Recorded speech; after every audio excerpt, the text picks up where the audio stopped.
When President-elect Joe Biden takes the oath of office in just a couple of hours, he faces a lot of challenges. Global pandemic, uncertain economy, very divided nation.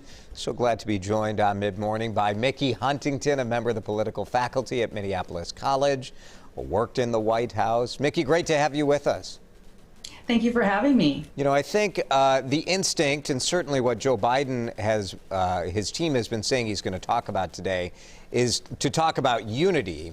But I wonder if this is wishful thinking in a time where the divisions in this country, they're not necessarily superficial divisions. Some of these, sure, the rhetoric is rough, right? But the issues are these things that people can be united on?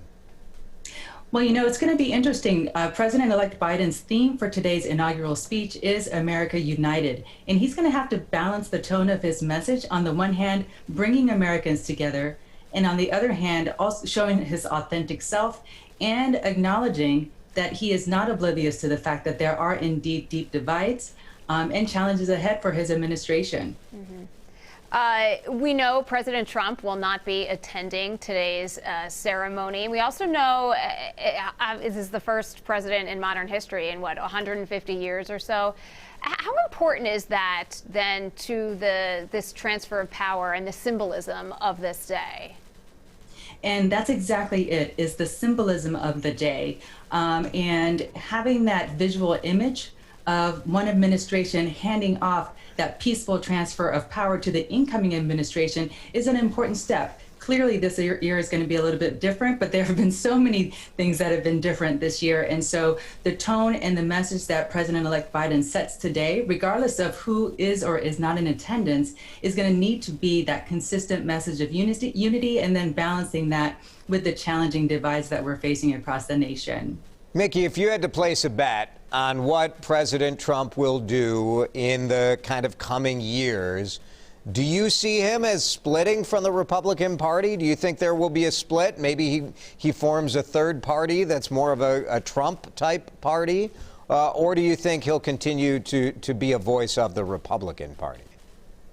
You know, it's really interesting, this idea of Trumpism and some of the ideology that went along with it existed before President Trump assumed office. And so while I certainly don't propose to know what President Trump will do next, I can certainly imagine him continuing to be visible in the public sphere, whether that's within politics or outside of politics. If I had to place a bet, I would bet on outside of politics to have a little bit more freedom and access in what he might be able to convey to his constituents and to his audience. Just the next couple of hours, we will be calling him President Joe Biden. Mickey, talk to us about what are the keys that you really need to have a successful first 100 days.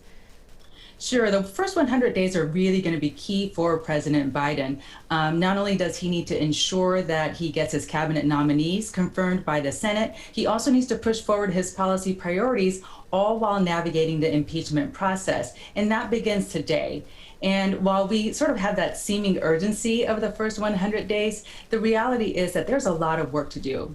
And President Biden is going to have to balance that desire to get those quick victories under his belt with also the recognition that there's a bureaucratic process in Washington, D.C., and some compromise and some practical realities that he's going to need to navigate in the future days. Longtime legislator, he knows that better than most, probably. Mickey Huntington, Minneapolis College, thanks for your insight. We appreciate it. Thank you.